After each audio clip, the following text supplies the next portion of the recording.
სახლი საბურთალოს ცენტრში, რომელიც ერთდროულად საცხოვრებელიც არის და შემოსავლის წყაროც.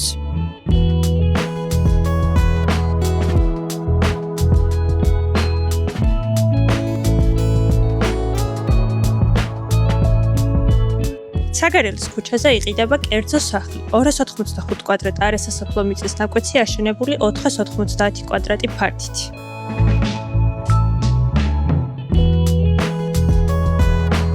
სახლი არის სამსართულიანი, გარემონტებული, რომელიც მოიცავს 5 საძინებელს, 2 სოლ-წერტილს, იზოლირებულ სამზარეულოს და დიდ მისაღებ ოთახს.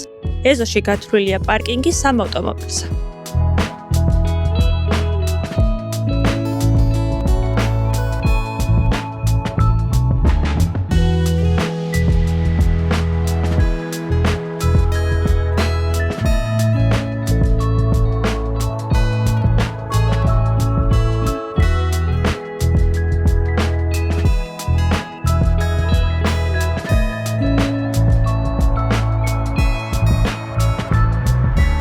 ეს უძრავი ქონება წარმოდგენილია ექსკლუზიურად ჯორჯია ბროკერის მიერ. დამატებითი ინფორმაციისთვის დაგვიკავშირდით მითითებულ ნომერზე.